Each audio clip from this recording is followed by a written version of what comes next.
আজকে আমি খিচুড়ি রান্না করব, নিরামিষ খিচুড়ি। খিচুড়িটা রান্না করার জন্য কী কী নিচ্ছি সেটা দেখাচ্ছি। এই চালটা নিয়ে নিয়েছি, এই মুগের ডালটা, আর এই সয়াবিনগুলো দেব, আদাটা, কাঁচা লঙ্কা, এই কাঁচা লঙ্কাগুলো দেব, টমেটো দেব, আদাটা বেটে নিচ্ছি, এই আদাটা দেব, আর এই জিরেটা দেব।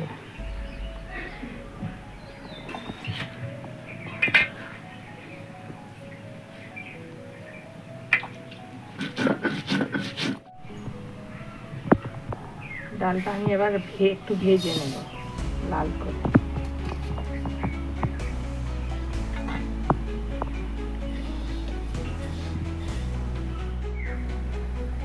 এই মুগের ডালটা শুকনো খোলায় লাল করে ভেজে নিয়েছি, ভাজা হয়ে গেছে। নাম তেলটা হয়ে গেছে, তেলের মধ্যে একটু চিনিটা দিয়ে নিচ্ছি। চিনিটা উঠে গেছে, চিনির মধ্যে একটু হলুদ দিয়ে দিচ্ছি।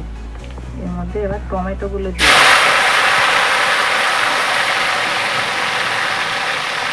তেজপাতাটা দিয়ে দিচ্ছি, মশলাটা দিয়ে দিচ্ছি।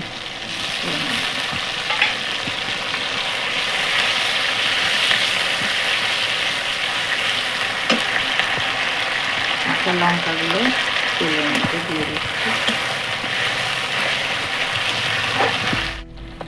এটা একটু হলুদ দিয়ে দিচ্ছি, হলুদটা দিয়ে একটু কাশ্মীরি লঙ্কার গুঁড়ো একটু দিয়ে দিচ্ছি রঙের জন্য।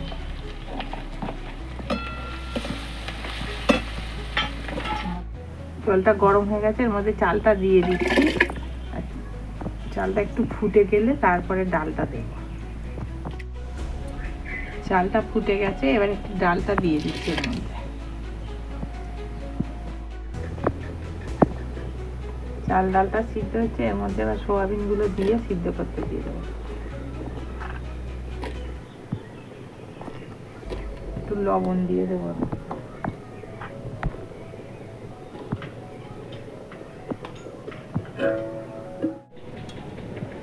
চাল ডাল সিদ্ধ হয়ে গেছে, এর মধ্যে এবার মশলা, ভাজা মশলাটা দিয়ে দিচ্ছি।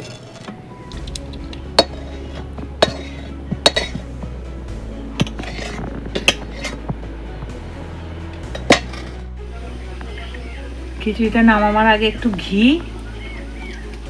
আর একটু গরম মশলা দিয়ে নিচ্ছি, বাটা গরম মশলা।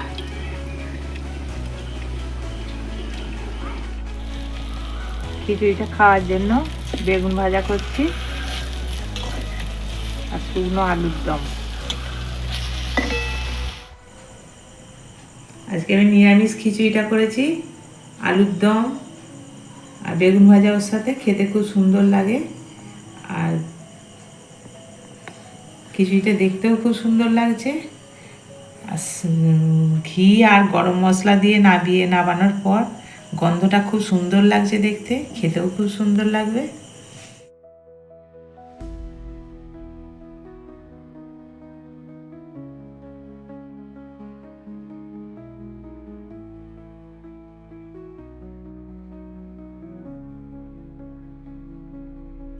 আজকের ভিডিওটা এখানেই শেষ করলাম। ছোট্ট রেসিপিটা কেমন লাগলো জানাবেন, চ্যানেলটি সাবস্ক্রাইব করবেন। নমস্কার বন্ধুরা, ভালো থাকবেন, সুস্থ থাকবেন।